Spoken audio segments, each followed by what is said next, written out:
Ladies and gentlemen, today is October 9th, 2020. I want to share this video. Please share this with the States Department, share this with ECOWAS, the African Union, the United Nations, the British High Commission. Share this with every organization that has anything to do with Sierra Leone, defeat, and all these people that are funding the police and all that stuff. This video that I'm about to share with you guys relates to the current Vice President of Sierra Leone, Dr. Jules Diallo.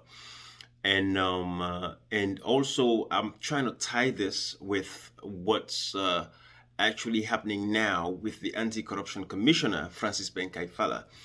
And what we've seen, it is like this has been an orchestrated attempt by these guys to just constantly continue to bring so much unrest and instability to the country, to where it's affecting the people. Because when elephants fight, I mean, the grass suffers. And so what is happening with all this nonsense that is currently going on with this Anti-Corruption Commissioner going after the former president, you know, asking for investigations and stuff like that, when we know the next process with the white paper should have been with the appeals court.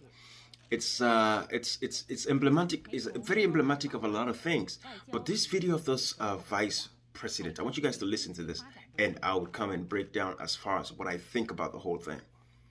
Where you go all over Africa, all over the world, anybody where don't be former president, if you be elderly statesman, you know, for put up on politics.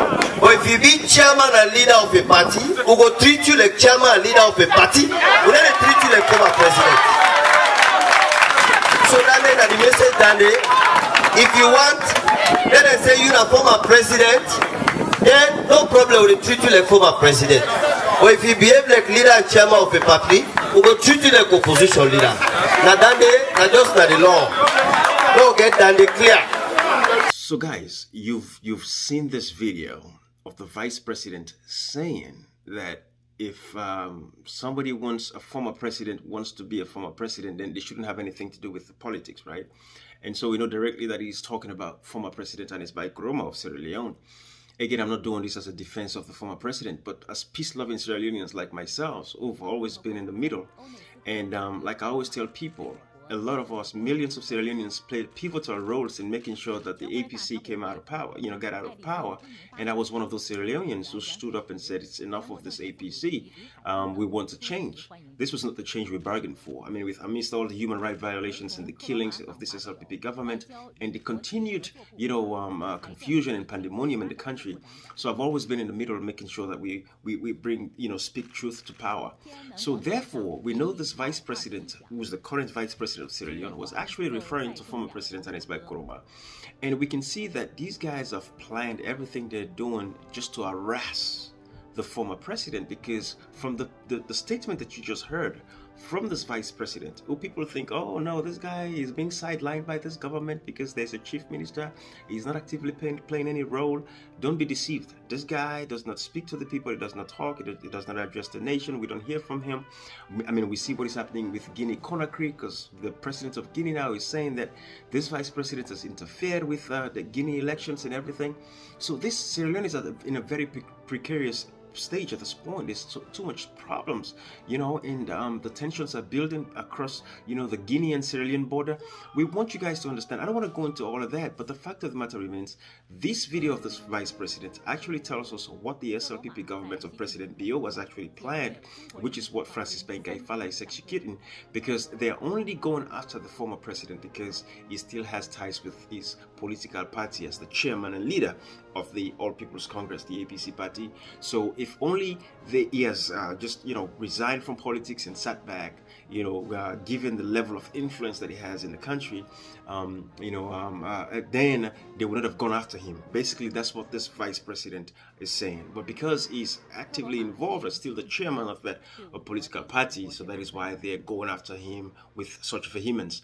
And they're not thinking about the fact that what they're doing has ramifications because of the level of education in the country and Africa as a whole. Because people are seeing this as they are just going after the former president because he's from the north, or because he's a Temne, or because of this.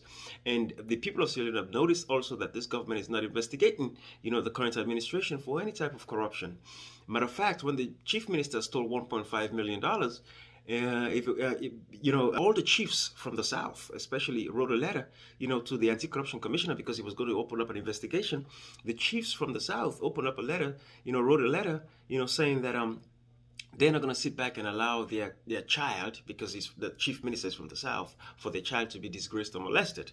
So all the people of McKinney are doing, and the people of Sierra Leone were doing, the ones that left Freetown to converge on McKinney, is just supporting the former president, because the SLPP is doing the same thing.